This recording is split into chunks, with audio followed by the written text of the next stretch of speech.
તો વિદ્યાર્થી મિત્રો, આપણે ધોરણ 9માં ચોથો પાઠ છે જેનું નામ છે ભારતની રાષ્ટ્રીય ચળવળ. તેમાં આપણે આગળના ભાગમાં જોયું 1857નો સંગ્રામ, બહિષ્કાર અને સ્વદેશી ચળવળ.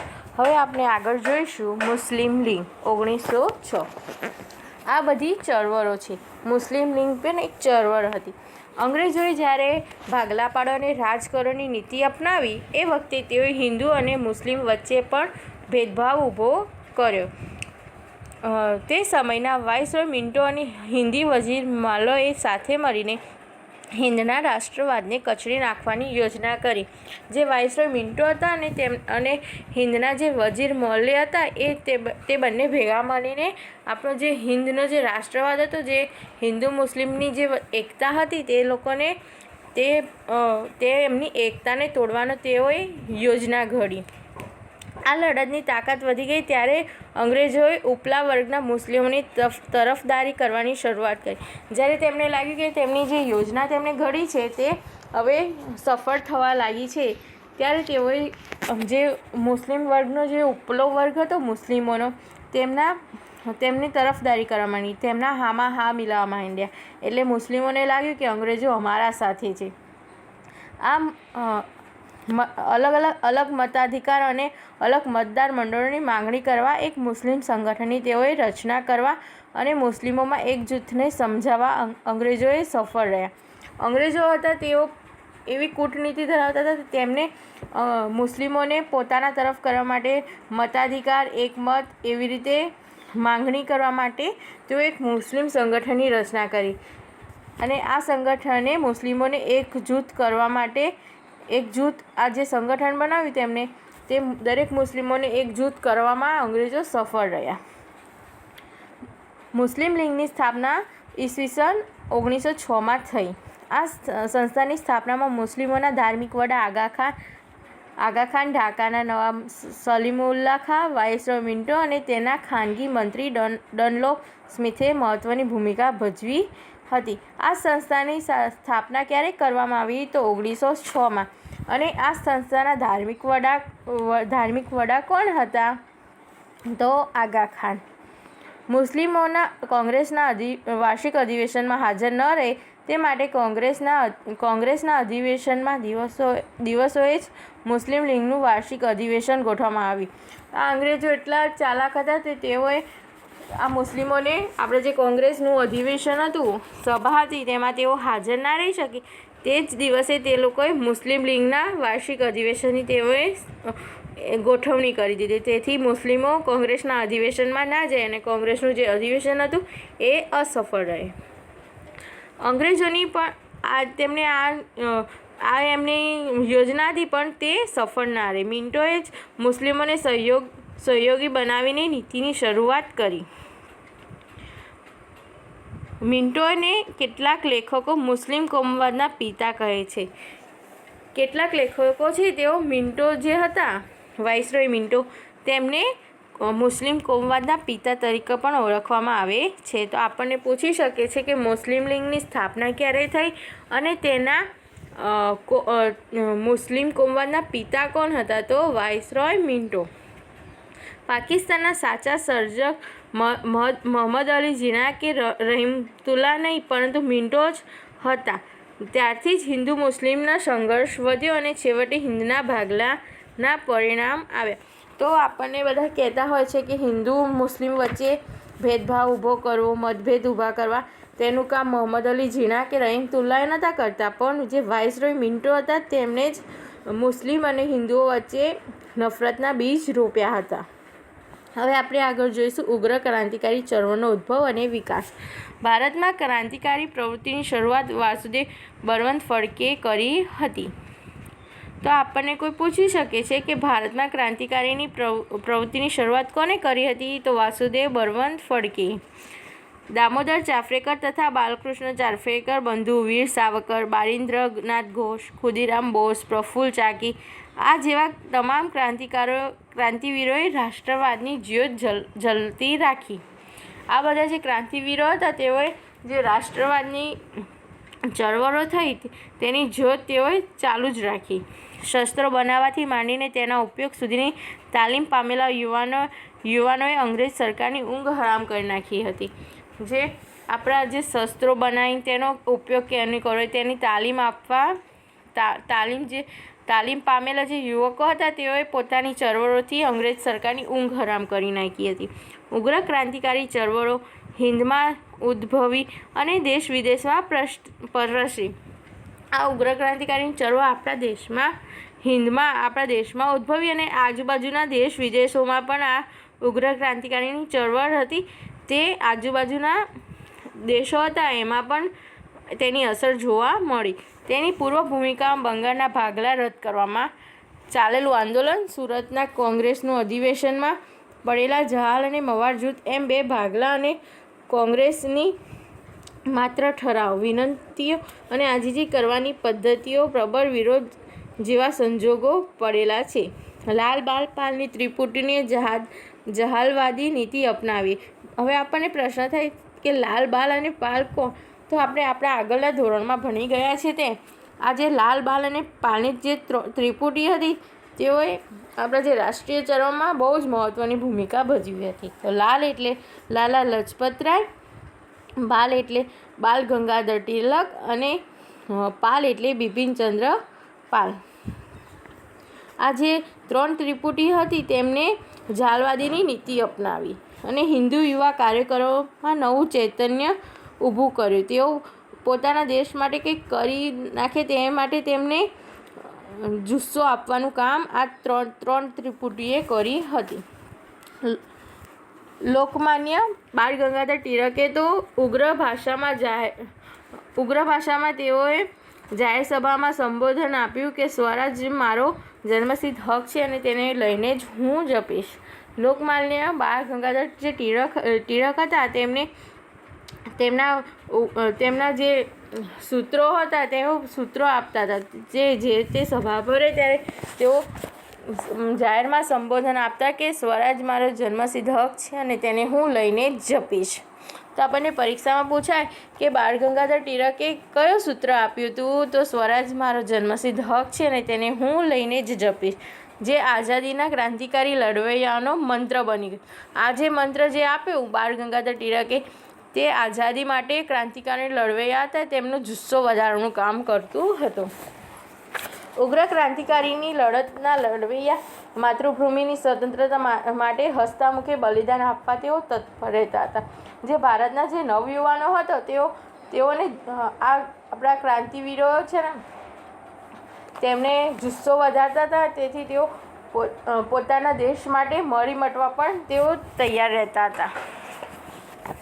ભારતમાં મહારાષ્ટ્ર, બંગાળ, પંજાબ, બિહાર, ઓરિસ્સા, ગુજરાત, રાજસ્થાન, મદ્રાસ જેવા પ્રદેશમાં ક્રાંતિકારીઓની પ્રવૃત્તિ ચાલુ જ રહી.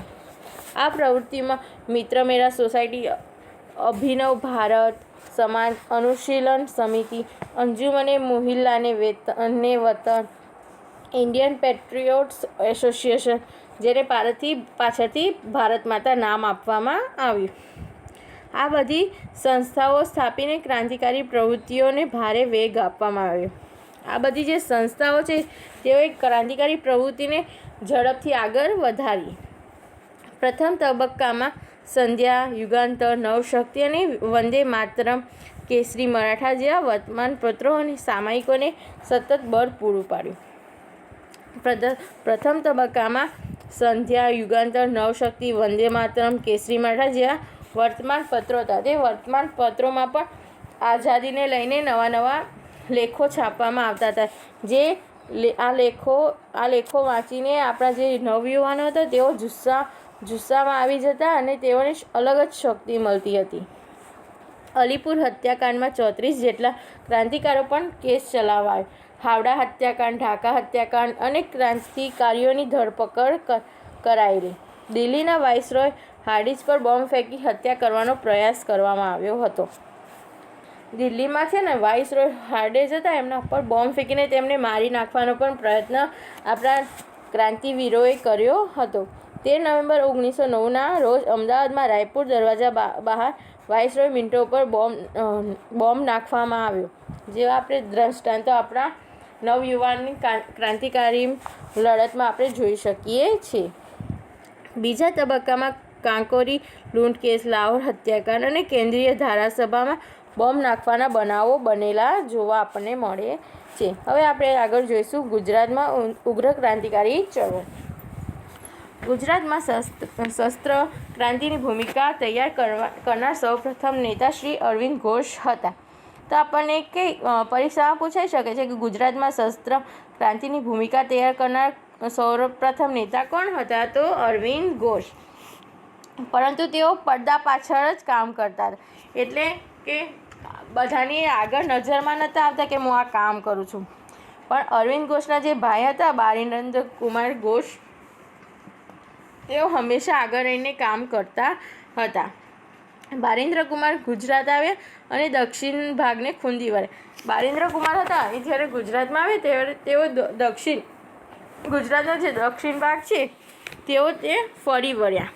એટલે ત્યાં તેઓએ પ્રવાસ કરીને ત્યાંની જે પણ પરિસ્થિતિ હતી એનું તેઓએ પરિચિત થયા. અહીં તેમને શ્રી છોટુભાઈ અને શ્રી અંબુભાઈ પુરાણી જેવા સશક્ત સાથીઓ પણ મળ્યા. તેમના ચળવળમાં, તેમના આંદોલનમાં છોટુભાઈ અને અંબુભાઈ પુરાણી પણ તેઓને સાથે મળ્યા. નર્મદા કાંઠે સાકરિયા સ્વામી પણ મળ્યા. આ સ્વામી 1857ના સંગ્રામના સમયે ઝાંસીની રાણી સાથે હતા. તો આપણને પૂછી શકાય છે પરીક્ષામાં કે 1857ના સંગ્રામ સમયે ઝાંસીની રાણી સાથે કયા ક્રાંતિવીર હતા? તો નર્મદા કાંઠે આવેલા જે સાકરિયા સ્વામી છે તેઓ 1857ના સંગ્રામના સમયે ઝાંસીની રાણી સાથે હતા. બારીન્દ્ર કુમારે વડોદરા, ચરોતરનો પ્રદેશ, ખેડા, અમદાવાદ, મહેસાણા જેવા દરેક સ્થળે મધ્યમ વર્ગના યુવાનોને ક્રાંતિનો રંગ લગાવ્યો. જે બારીન્દ્ર કુમાર હતા તેઓ વડોદરા, ખેડા, અમદાવાદ, મહેસાણા જેવા દરેક સ્થળોએ જઈને જે ત્યાંના જે મધ્યમ વર્ગના જે યુવાનો હતા, જેઓ કશું કરી શકતા નહોતા, તેઓને ક્રાંતિના રંગમાં રંગાય. એટલે તેઓનામાં જુસ્સો, તેઓનામાં કંઈક કરી જવાની ઈચ્છા જાગૃત તેઓએ કરી અને પોતાના દેશને આઝાદ કરાવવા માટે તેઓએ પોતાનો ભાગ ભજવ્યો. અરવિંદ ઘોષે ભવાની મંદિર નામના પુસ્તકમાં ક્રાંતિની યોજના આલેખી છે. આ ઉપરાંત દક્ષિણા સામયિકમાં તે છપાયેલું છે. જે અરવિંદ ઘોષ હતા તેમણે ભવાની મંદિર નામના પુસ્તકમાં તેમની ક્રાંતિકારી યોજનાઓ લખેલી છે. તેનું ગુજરાતી ભાષામાં અનુવાદ કરવામાં હતું અને તે અનુવાદ કરેલું જે પુસ્તક હતું તેને આપણે દક્ષિણા સામયિક હતું એમાં છાપવામાં આવેલું છે. આ ઉપરાંત ક્રાંતિની યોજનાઓનો વિચાર ફેલાવવા માટે દેશી વનસ્પતિ દવાઓ, નાવાના સાબુ બનાવવાની રીતો, કસરત, આ અલગ અલગ શીર્ષકોવાળી જે પુસ્તકો હતી તેમાં ક્રાંતિકારી યોજનાઓ લખવામાં આવતી હતી. ભલે 12 પૂંઠા ઉપર અલગ નામ હોય, પુસ્તક ઉપર અલગ નામ હોય, પણ એની અંદર જે રહસ્ય હતું એ તો અંગ્રેજોને ખબર ના પડે. એના માટે થઈને આપણા જે ક્રાંતિવીરો હતા તેમને અલગ અલગ નામે જે પુસ્તકો છાપ્યા એની અંદર ક્રાંતિકારી યોજનાઓ અંદર લખવામાં આવતી કે કેવી રીતે આપણે આપણી કામ પૂરું પાડવું, કેવી રીતે આપણે આપણા દેશને આઝાદ કરાવો વગેરે. અને એની અંદર આ પુસ્તકોની અંદર કેવી રીતે બોમ્બ બનાવવા, કેવી રીતે શસ્ત્રોનો આપણે ઉપયોગ કરવો જેવી વગેરે તાલીમ આ અલગ અલગ પુસ્તકોમાં મળતી હતી. અંગ્રેજોને એમ જ લાગે કે આ પુસ્તકોમાં કંઈક બીજું જ હશે, એના માટે થઈને અલગ જ નામ આપવામાં આવતું હતું.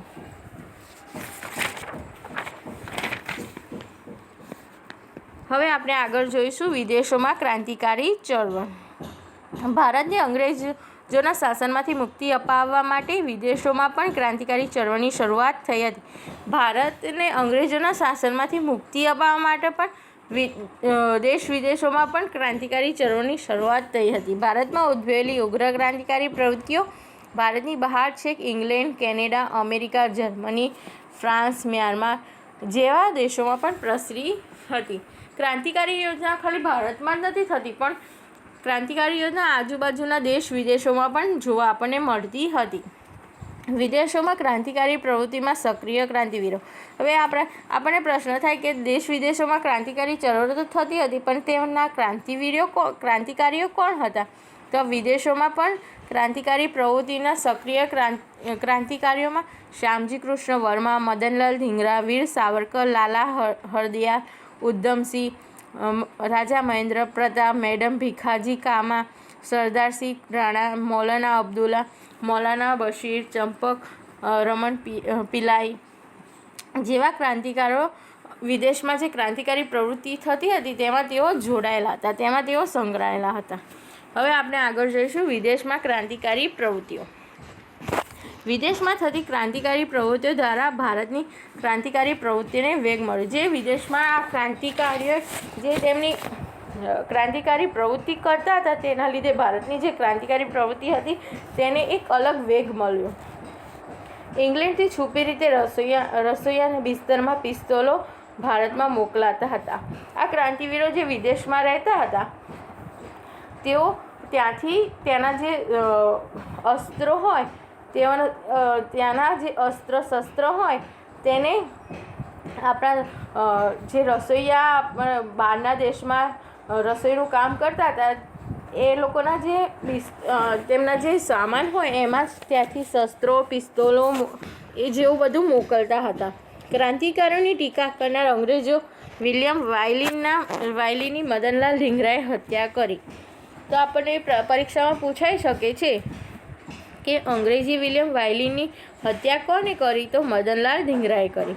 1907માં અમેરિકાના કેલિફોર્નિયા ઇન્ડિયન ઇન્ડિપેન્ડન્સ લીગની સંસ્થા સ્થાપવામાં આવી. તો આપણને પૂછવામાં આવે પરીક્ષામાં ઇન્ડિયન ઇન્ડિપેન્ડન્સ લીગની સ્થાપના ક્યાં થઈ હતી? તો અમેરિકાના કેલિફોર્નિયામાં, જેનું પાછળથી લાલા હરદયાલે ગદ્દર પાર્ટી નામ આપ્યું. તો ઇન્ડિયન ઇન્ડિપેન્ડન્સ જે લીગ હતી તેને અમેરિકાના કેલિફોર્નિયામાં સ્થાપના કરવા, જેને પાછળથી લાલા હરદયાલે ગદ્દર પાર્ટી નામ આપવામાં આવ્યું. તો આપણને પરીક્ષામાં પૂછાઈ શકે છે કે ઇન્ડિયન ઇન્ડિપેન્ડન્સ લીગનું બીજું નામ શું હતું કે તેનું પાછળથી કયું નામ આપવામાં આવ્યું? તો ગદ્દર પાર્ટી. 4 ભાષામાં ગદ્દર સાપ્તાહિક શરૂ કરવામાં આવી.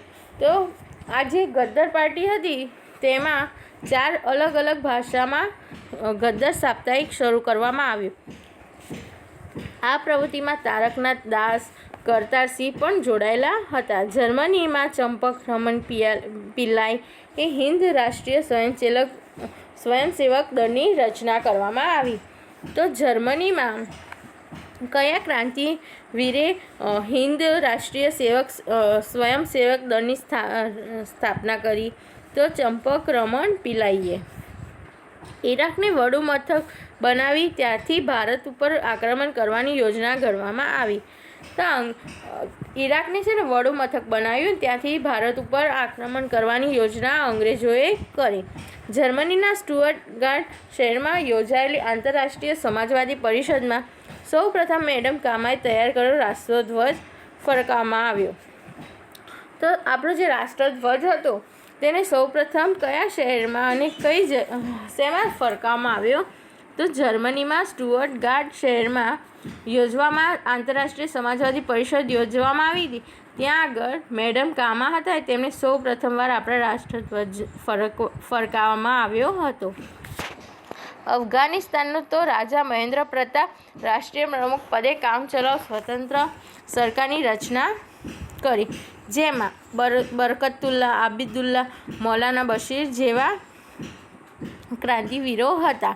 આ સરકારે રશિયા, ઈરાન, તુર્કી વગેરેમાંથી મદદ મેળવવાનો પ્રયાસ કર્યો. તુર્કીના વડા અનવર પાશાને ગવર્નરને પણ તેઓ મળેલા હતા. રેશમી રૂમાલ ઉપર લખેલું ગાલિબનામા ષડયંત્ર તમામ મુસ્લિમોને એકત્રિત સંગઠિત થઈ ખ્રિસ્તીઓની સામે જંગ માંડ્યો અને એ પકડાઈ ગયું.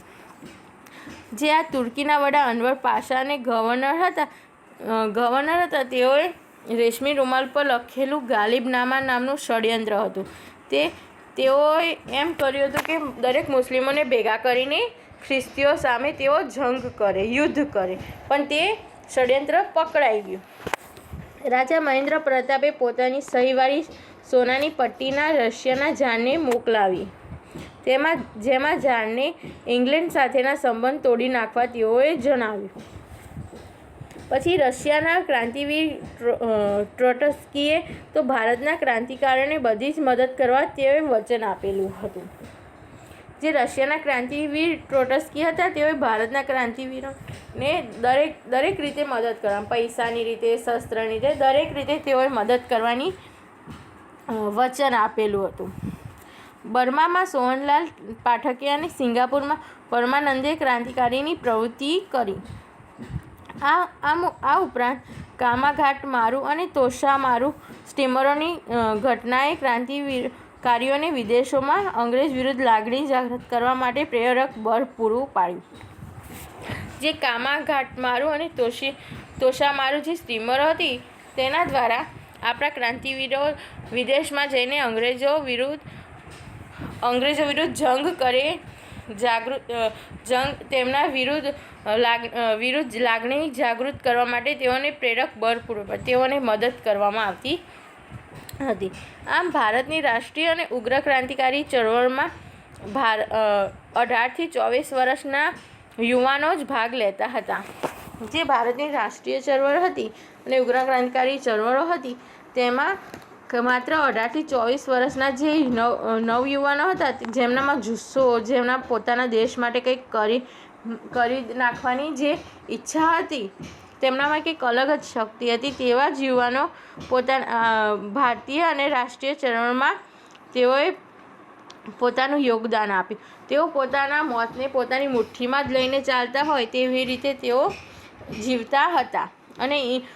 અને કોઈક વાર તેઓને પકડી પાડવામાં આવતા અને તેમને પકડાઈ જતા તો તેઓ હસતા મુખે ફાંસીએ ચડી જતા. અને તેઓ ફાંસીએ ચડતા તો ઇન્કલાબ જિંદાબાદ અને વંદે માતરમ જેવા ગગનભેદી નારાઓ સાથે તેઓ ફાંસીએ ચડતા હતા અને પોતાના દેશ માટે મરી મટવા માંગતા હતા અને વીરગતિ તેઓ પામતા હતા.